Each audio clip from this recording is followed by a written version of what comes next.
Hi, I'm Dr. Gemma, and welcome back to Cognitive, the Knitting Psychology podcast. Cheerfully and somewhat irregularly in business since 2008. Segments today may include what's on my hooks, needles, and spindles, a strategy, something I really like, put a lid on it, oh shoot, and blather. So sit back, put your feet up, pick up your knitting, crocheting, spinning, weaving, or dyeing, or any other yarny thing you're doing, and get ready to enjoy. And this is episode 288 of the Cognitive Podcast, the news series.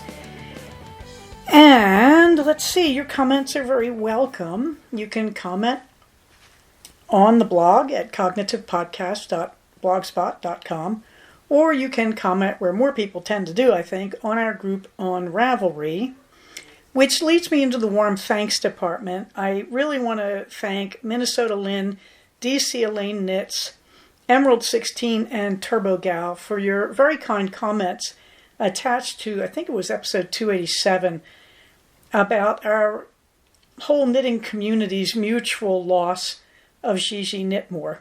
That's one of the big ones, and I can't tell you how much I appreciate your acknowledging the loss of my friend as well. I really, really was warmed by that.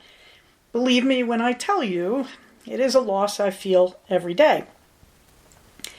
I am very grateful to hear, as it were, or see the other voices who are missing our wonderful friend, and I, again, cannot begin to estimate the positive effect that Gigi Knitmore and the Knitmore Girls podcast have had on my life, both personally and also in my knitting life and my professional life. I am more grateful than I can ever say. And I miss her every day, to be honest. And I'm more surprised by how subtle the ways are in which I miss her. I had not realized how much of Gigi's philosophy has crept on tiny cat feet, to quote T.S. Eliot, into my everyday philosophies. And I want to thank my listeners, as always, and my communities on Finch, on Reddit, on the ground in the SCV, in the Antelope Valley, and in this group. You can see a picture of my two burbs. They are celebrating wildly in the very weird world of the Supergirl promotion that's going on in Finch right now. It is buggy and annoying, and it has also convinced me I don't want to see the movie because Supergirl looks like a fluffy blonde airhead playing with her puppy and being generally stupid. And, well, there is an archetype of the dumb blonde we've never heard before, huh? Nevertheless, there are my burbs. I am very much less active on Finch with my friends because it was taking a huge amount of time. And I have ended up with a very core group of dedicated friends. And I mean, that includes about 30 of them. So it gets a bit much. So my friends on Finch, I still love you. And I'm still checking in occasionally. In the meantime, CFR 12 is scheduled, as I keep saying, for November 7th, 2026. All the information is right there under the link in the show notes. It is an information thread on Ravelry. And nothing much right there. I have the week after July 4th off, and I am hoping I will sit down and take a serious go-through of the plans for CFR 12. I'm looking forward to it. I have not solidified anything with vendors, but I will contact them as well, and we will see. I think it has been repeated to me by our regulars that they're not as worried about vendors as we used to be in the good old days. People are now looking for ways to use up their stash. So be it. If you have any thoughts or comments on that, attendee or non-attendee, I'm always interested. And again, you can put it on the group in Ravelry under this podcast show notes if you'd like. Okay, I'm kind of brief this week, and I have to tell you, I'm in this sort of delightful, easy summer drift where I'm trying to get things done around the house, and last week I did the 6 months doc appointment. That was nice. And I'm also looking at my leftovers and trying to reduce that collection.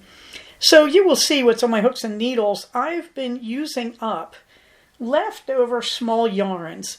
And this week it was mostly about, I had this pile of leftover yarns from various Woobles and mini craft kits.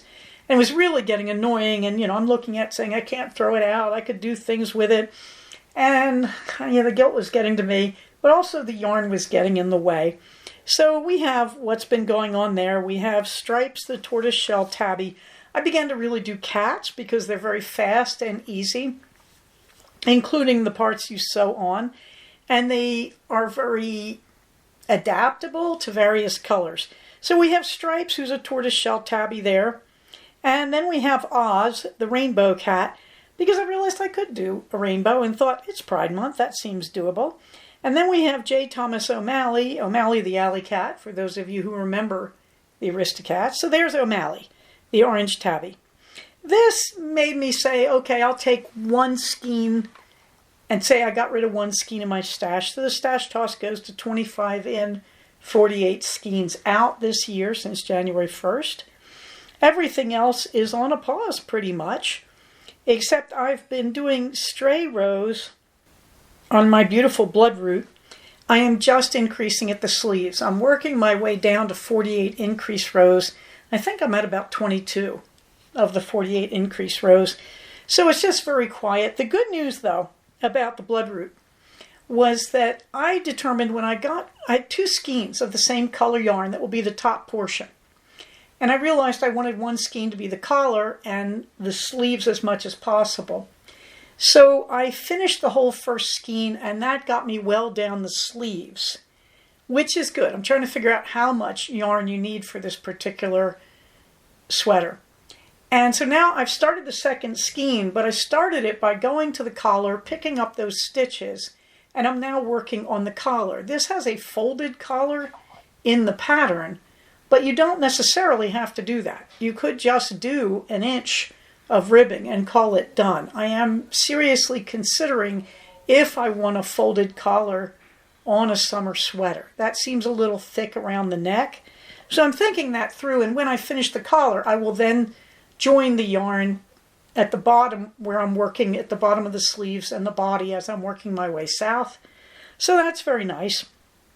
Meanwhile, my desk, as you can see from the picture called the collection there, my desk has been a pile of leftover mini skeins. And yes, the one in the back there, the red that has a loop of glowing yarn draped across it, that's actually the second skein for my Bloodroot sweater. But all the rest of those are scrap yarns. And that is after I have finished, I think, 2 cows, the 2 How Now brown cows. That's how much I still have left. And so you can see the 2 cows below that I'm working on. The one on the left looks very purplish. It's not. Above that purple streak, there is now a brown streak. And so it overall looks a very beautiful golden brown.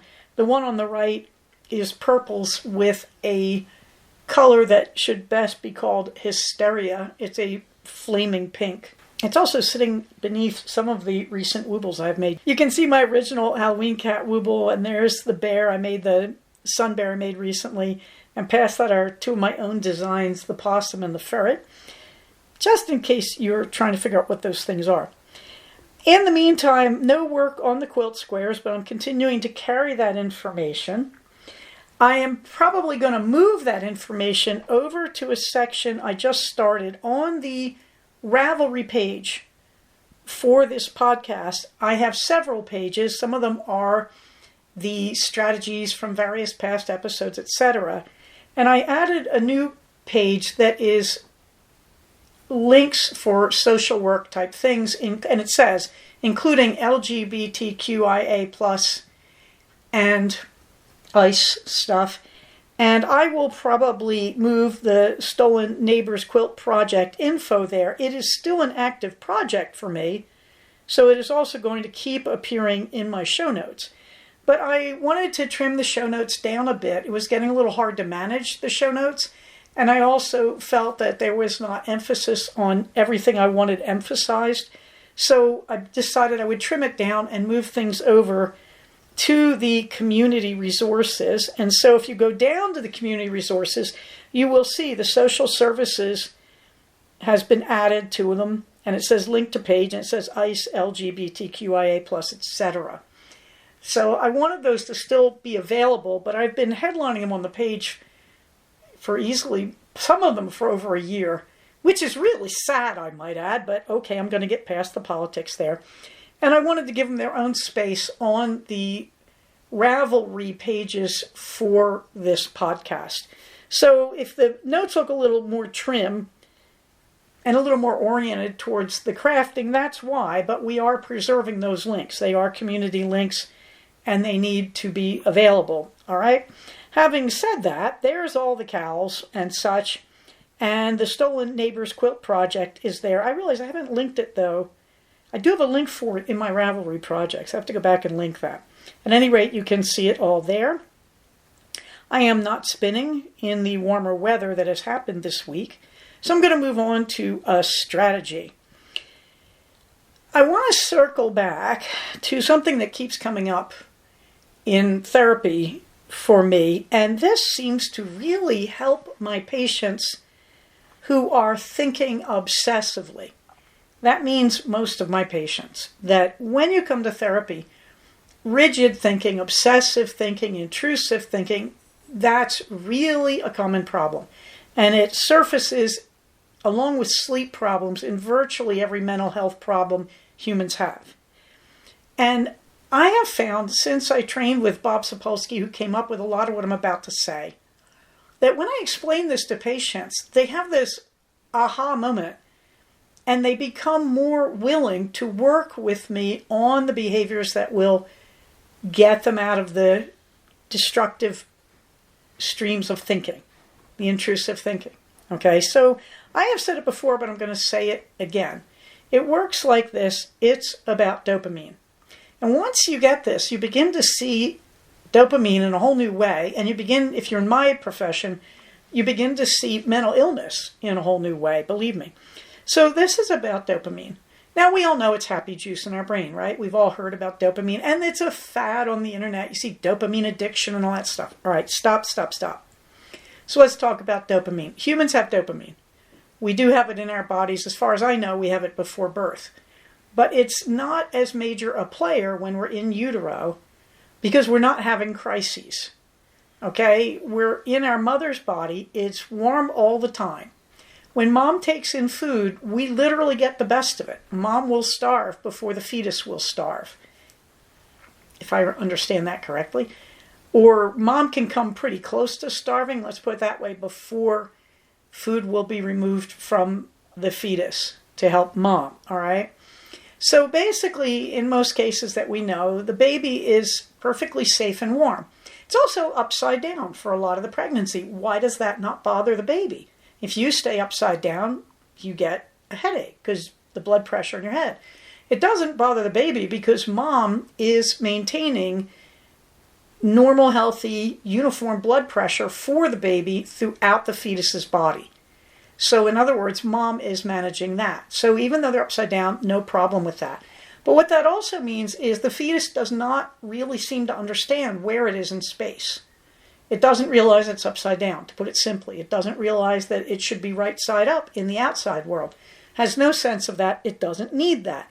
The fetus's job is to just do whatever it has to do to fit there and absorb nutrition and grow and develop until it's ready to come out. So it doesn't need to know where it is in space. Now, all the rest of us do. So you want to keep that in mind. If I was upside down right now, I'd be having a problem. Okay. The fetus, of course, doesn't need to eat. It's getting that all through the umbilical cord, just like it's getting its blood supply that equilibrates its blood pressure from top to bottom. And the fetus is having a good time. There's nothing in there to distract it. It's hearing mom's voice, but it hears it in a muted way. It does learn it. It does recognize voices. It can also recognize other people's voices. My kid came out loving the song by Joni Mitchell, The Night They Burned Old Dixie Down. He loved that. He loved that song. And I used to play it when he was a newborn to calm him down because he really liked it. Okay, so a lot of interesting things are going on in utero and a lot of development. But the important thing is the kid is content. If all is going well, the kid is content. That is important to the whole dopamine thing. Because one fine day, the kid is upside down. It's getting a little tight in there. But the kid is upside down. And suddenly the kid starts to get this really wonderful full body massage. That seems to be labor. That, in other words, the evidence is that the fetus enjoys labor. That it's good for them. It is good for them. It squeezes the goo out of their lungs and sinus cavities so that they're getting ready to breathe. But it just feels like a really nice full baby massage. Which is why, by the way, babies like to be massaged. That is not a coincidence, kids. So this is all good until suddenly the baby slithers out. I'm going to assume a hospital environment. The baby slithers out. The air temperature drops 30 degrees. The baby suddenly has blood pressure because some helpful person just put a clamp on the umbilical cord. So the mother is no longer equilibrating their blood pressure. So suddenly the baby is aware of where it is in space. But it has no experience with this. To make things worse, its arms and legs start loosening. They're not held in by the uterine wall anymore against the body. So they're flapping around. So the kid now suddenly has what's called proprioception, knowledge of location in space. And they've also got blood pressure unequilibrated by mom. So if they are upside down, they're going to notice this. You'd cry too when the doctor holds you upside down and smacks your butt, as they used to do back in the day. So they are cold. They are upside down. They now know they're upside down, but they don't know what it means except they have a sense that it's bad. Oh, by the way, did I mention they're hungry because we clamped the cord? Yeah. And the room is going to be very bright for them. They have good enough eyesight. They have very good eyesight, in fact, to notice this. So they're suddenly blinded. And they're probably deafened, that they're hearing a lot of noises and voices and it's not muted by the uterine wall in the mom's body. Yeah, that's a pretty rotten way to be. So the baby has a problem and the baby screams. It is simply a reflex response. Healthy babies do scream at this moment. Interesting thing about that. Nurse will pick up the baby, swaddle the baby, hold the baby against the nurse's warm body wrapped in warm blankets. Clean off the baby. Okay. Baby's crying because first they're doing the APGAR test and scraping off the goo and all that. But this is what the baby gets from crying. Some nice nurse picks it up, holds it, cuddles it, and eventually takes it over to mom, who, if things are going well, is going to nurse the baby, assuming she's able to do that. Okay, why is all that important? This is where dopamine addiction happens. The baby has a problem, it screams. By screaming, it solves the problem. It gets blasted with dopamine for the first time in its life.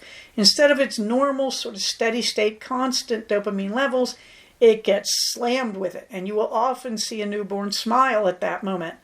And I used to love all those pediatricians who said they can't really smile. Yes, they can. Thank you, Liz Spelke, one of my great mentors. Okay, the baby's fully aware that it was in distress and now it feels good. And smiling is a reflex response. And sing it with me. It releases dopamine. Doesn't have teeth to show, but just the act of smiling is going to release dopamine. This is an important moment in human development. This is one of the key moments because what is happening? Two things. One, the baby is now a dopamine addict and it will act in a way to get dopamine. That's a big one that guides human behavior. That desire to solve problems, to have a problem will give us a little dopamine. To solve the problem gives us a lot of it. That is why humans are on the earth, in the skies, on the moon, in orbit, under the ocean. We're the only animal that can do it. The only thing that can do it besides us has to be taken with us, something like bacteria. But we're the only animals that can make it happen. We do that because we love to solve problems. The other important thing that just happened, addiction. This is the moment in human experience where addiction becomes real. And this means, by implication, all humans can become addicted. Where that goes has a lot to do with the genetics of the human, the maturity of the human, the support system of the human, and organic health. So any human can be addicted. The reason I'm saying that is you have to get away from treating addiction like a moral failing. Some people simply don't have the wherewithal to resist. And we have a whole science dedicated to that. It's not my specialization, but I have a healthy respect for it because I'm a carbohydrate addict. And to get past that, I basically have to live cold turkey. But I've seen a lot of people try who couldn't do it or couldn't succeed for whatever reason. And I've learned you don't get to judge addiction. But what about that other thing? We're now dopamine addicts. We want dopamine and we're going to do a lot to get it. That's the foundation of mental health issues. If I have no problems in my life, I will make problems because solving problems gives me dopamine. And so you will see people who you say they should have a perfectly happy life and they don't. Yeah. Normally that means they don't have the problems you have. So you think that would be a perfectly happy life. Partly you're judging it. I'm going to say the nicest way I can. But the other reality is, yeah, they need dopamine. They're not getting it. If all your human needs are met, you go searching for dopamine. Let's talk about the Buddha, shall we? Indian prince, perfectly happy. His father keeps him in the palace, doesn't let him see any problems. He accidentally gets outside the palace with his tutor. He sees poverty, hence the whole story of the Buddha. It's a wonderful thing. Interesting thing about that story as a psychologist, he can't leave it alone. Once he knows it exists, he can't leave it alone. Now, that is morality, sure. I would like to think that is human morality. But that may not be unrelated to dopamine. I believe in morality. I don't mean to diss it by any means. But now he has a problem, and he can search for a solution, and that is dopamine. And it's interesting because he chooses to go out into the world and live among the problems. Sure, it's spiritual, it's moral, it has a million good reasons. I don't mean to disregard any of that, but it also is about dopamine. That given a perfect life or the choice to go out and change the world, he chooses the one that generates dopamine. You can play this story over with any heroic character you want to. Go read Beowulf if you want to see a whole bunch of guys having a dopamine high.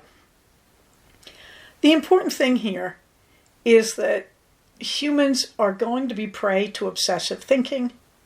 Humans are going to desire to have dopamine.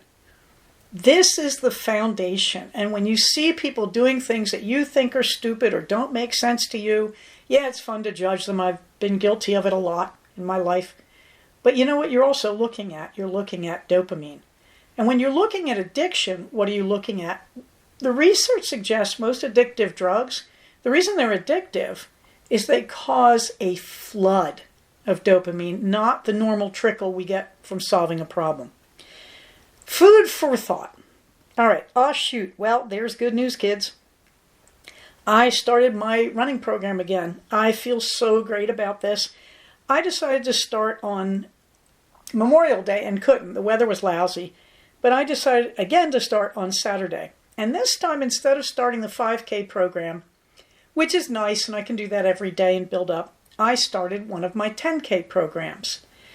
If you're looking for it on Apple's applications, you would see an orange box with a white 10K in the middle of it. That's the one I'm using. I have no idea who makes it. It's old as the hills. You have to really dig to find it. It coordinates well with my iWatch. I can connect my iWatch and use that to listen to it and read my times and distance. Okay. I started it, and usually I struggle to get this far, but on the first day I did 1.9 miles, and I paid for it. I could not run Sunday for love or money, but I ran yesterday, Monday, and I ran 2.35 miles, and I would like to say, I think part of the problem was on Saturday I also got my COVID shot, and that may have influenced my inability to run on Sunday, but my age, you get the COVID shot. Oh, there's my 10-minute ding for my next patient. At any rate, yesterday, Monday, I ran 2.35 miles, and I'm in the first week of this program. I don't remember how many weeks it is. I'll update you. But I realized I did 2 days of the 3 and realized, okay, I'm going to move up to my second week when I run tomorrow. As I record this, by the way, it's 1:50 p.m. on Tuesday, June 9th. 2026. So we're very happy. It feels really great to be back into that. It's also been a week of reflecting on all the really stupid things I've been told about aging and running and women and running. I could go on for weeks. If I had a nickel for every time I've been told I'd get a prolapsed uterus. No, I didn't. And then what's the next one? The next one is you'll ruin your knees. That is a risk. You have to be very thoughtful. If you're going to run, I've been running since 1970, by the way, in a somewhat systematic way. You have to be very thoughtful about taking care of your joints. And that comes down to your shoes. And it also comes down to not running stupid. Don't run if you're hurt. And you will learn which kind of pain you'll run through and which kind of pain you should stop for. Quick hint, sharp, stop. Chest pain, always stop. Get help if you must, but stop. Okay. What else have I heard that's really stupid? Oh, my husband was in the hospital a few weeks ago. The weekend he was in the hospital that I talked about.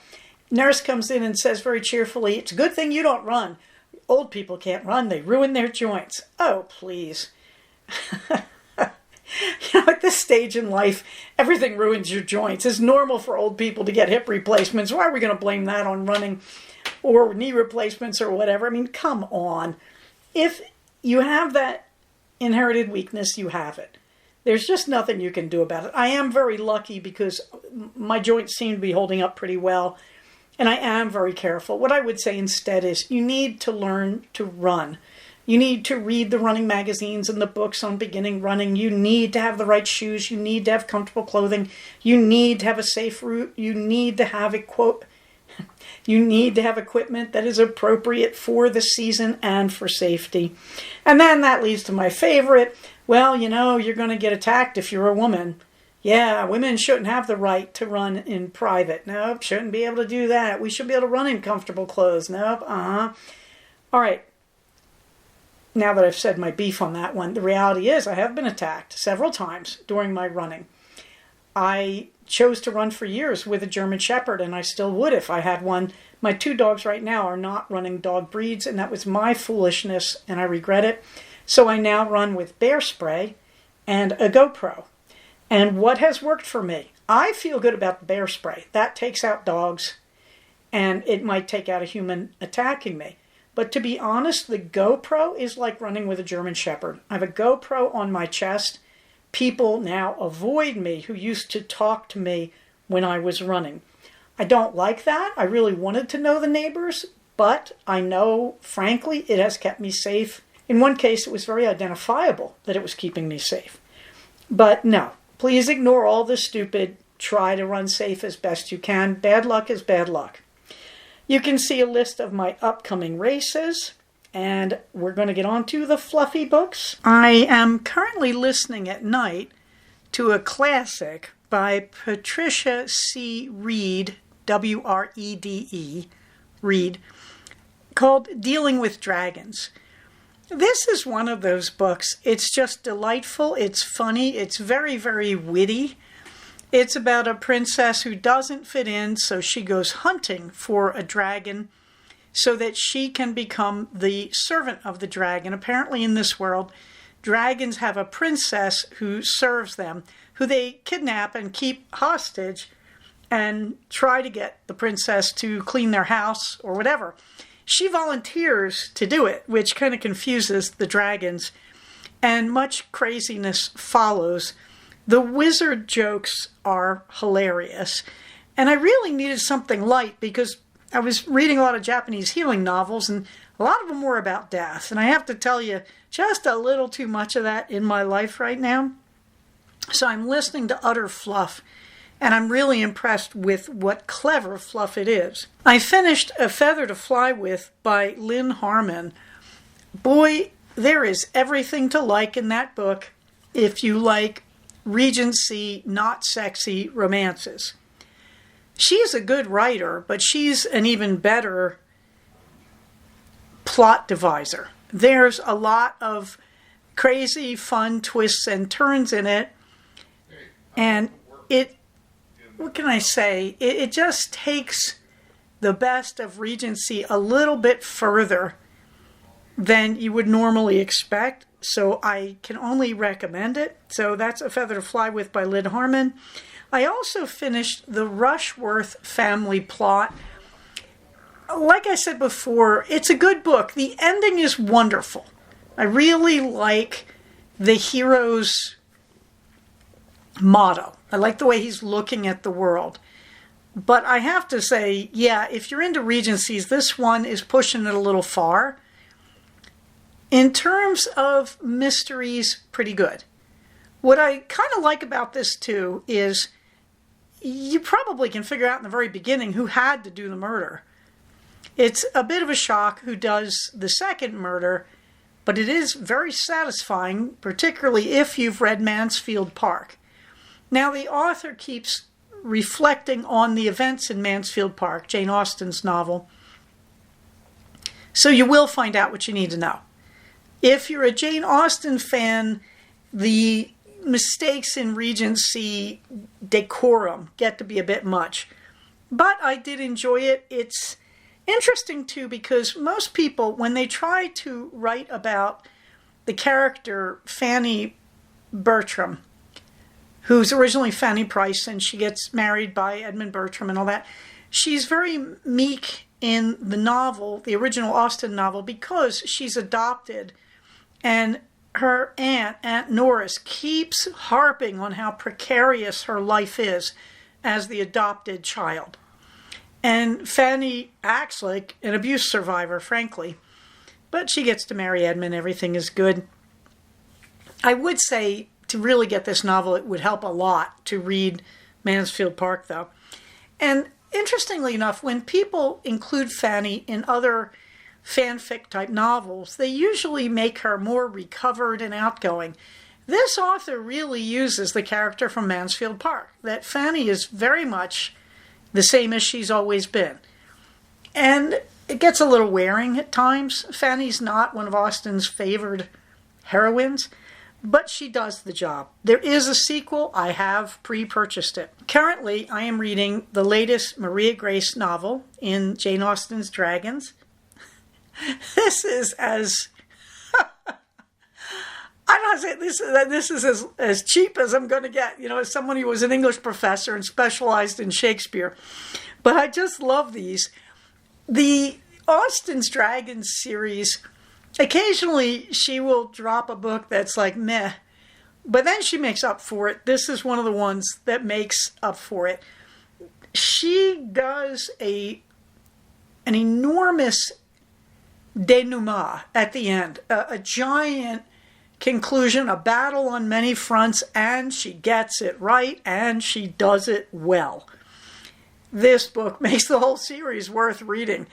It's Jane Austen's characters with her spin on them. Her spin is very interesting. She's one of the unusual people who doesn't like Lizzie Bennet's father, Mr. Bennet. She really doesn't like him. She just thinks he's a selfish jerk. And she thinks the mother is out to lunch, is her take. She likes Lydia, which is a pleasant surprise. She's really nice to Mary. And she's not interested in Kitty and Jane. She thinks Jane is a selfish jerk.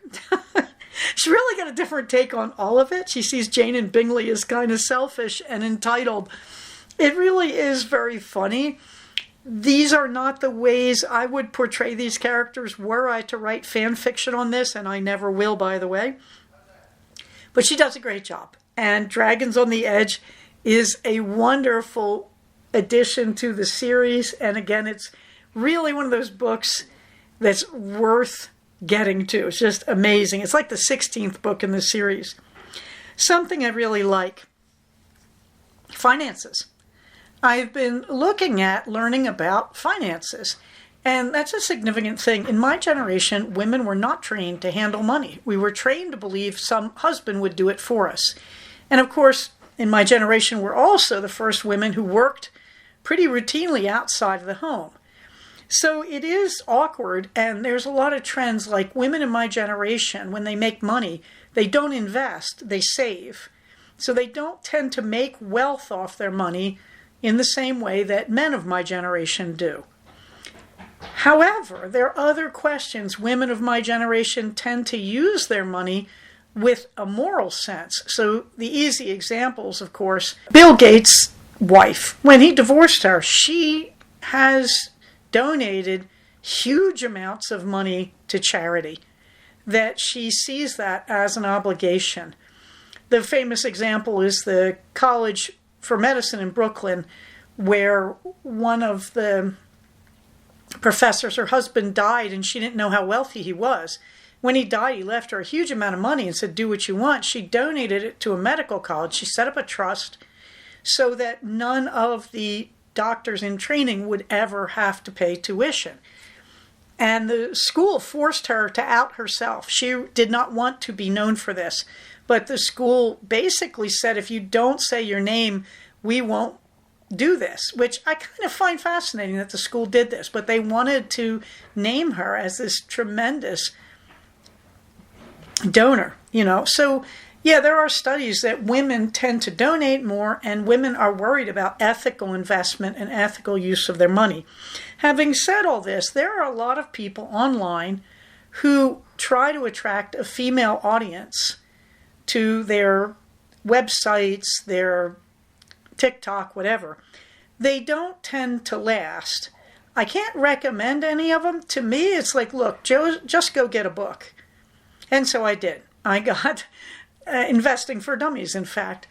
But I started getting curious. Like, you have to do this. If you're a woman, and there are biases against us in the financial trade, and I believe there are. I believe there still are. I don't think they're as bad as when I was in university, but they're there. Then you have to look at things like online classes or classes by women for women. So I was searching around and realized one way to learn might be to study to be a certified financial planner. That takes licensure in California. But there's a lot of online where you can just sample classes. You can just take the class and not take the whole certificate. So I've been looking at Cal State Chico's program. Will I do it? I don't know, but I am very interested. Now, do I have a lot to invest? No. No. I don't want to sound like, yes, and I'm so rich, But one of the things I have learned that we kind of financially crashed about 2016. And I pulled myself together and said, I have to do better. And we began to. We began to work at financial planning and paying off debt and all sorts of things. And it's gone very well, but it's taken years. And part of what I learned was you always put aside a little bit of money every week, if it's at all possible. And I mean, I have been known to put aside $3, $4, but just that sense of putting it aside. And there's a moment where you go and you look at your bank account and you say, what's the minimum deposit so that I don't have any fees on this account? And yes, that's the way poor people are punished. We tax poor people because they can't afford to get those accounts that are cost-free. And that's something Biden, I believe, tried to get rid of. And it frustrated me for a long time, but we made it. So no, we struggle like any other middle-class family, but we're older. We've had more time now. Our son is currently in a program at his community college doing just fine, and we have a little extra now. So, yeah, we still have some debt, and we're paying it. But there's also that accumulation, and I thought it's about time to learn more and better about finances. Now, will I do anything? I don't know. Will I become a financial planner? I doubt it. But taking one or two of the classes does seem like money well spent, just to learn what I do not know. And reading Financing for Dummies, or I think it's Investing for Dummies that I have, seems like a good idea. And so something I really like is the idea that women can learn about money management, and we can learn it in discreet and anonymous ways if the profession and the field are against us or are not as friendly to us. So that would be my recommendation, is consider, if you don't know about money, it's time to learn. If you don't know how to manage money. And yes, there's the famous group of women back in the early 2000s who formed a neighborhood club of retired women who invested together and made good money that way. Wrote a book about it, in fact. And that's a great model. So something I really like is women learning about finances. Frankly, it's about time. And if you feel that you can't do it in a safe environment in a classroom, you can now do it online. Oh yes, I have a link to the Cal State Chico program because it's cheaper for Californians. Since I am over 62, it may even be free for me. I haven't looked into it. What else? No action on Project Back episodes on Proton or Green Fingers, or put a lid on it. It's been very, very quiet. That means I'm letting my husband cook. And we're making a lot of Instant Pot that you've heard about. On to the blather. Well, I went off to the doc, and that was good. It was a wake-up call because I had gained some weight. And so I went back to using MyFitnessPal, the app, and tracking my food. And that's been going really well.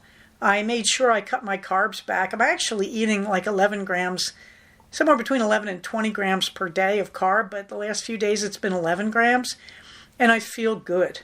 It is astonishing how much better that feels. Haven't weighed in yet. I'm still looking for that. But doing that really made me revise my life, and so yes, I've been running, as I mentioned before, and so I can't run 2 days in a row on this current scheme, the starting 10K scheme, starting from scratch, couch to 10K.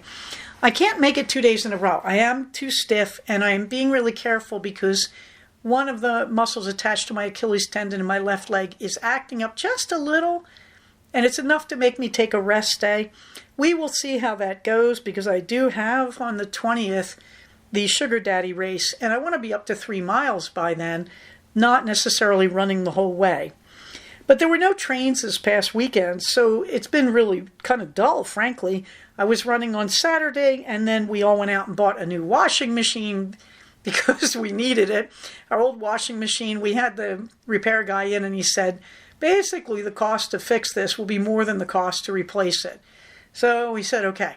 So the old washing machine has been hauled, and we have a new one, and my husband's in there washing with it like a maniac, so happy not to be flooding the garage every time he does it. It's really nice. And, we did a grocery run. We did take out food for both lunch and dinner. It was really nice. Sunday was just the same. We just stayed at home and caught up on things. So I've been crocheting, the little cats and the amigurumis and working a little bit on the infinity cows from my scrap yarn, which involves yarn tossing, sorting my scrap yarns and finding more of it and matching colors and generally enjoying myself.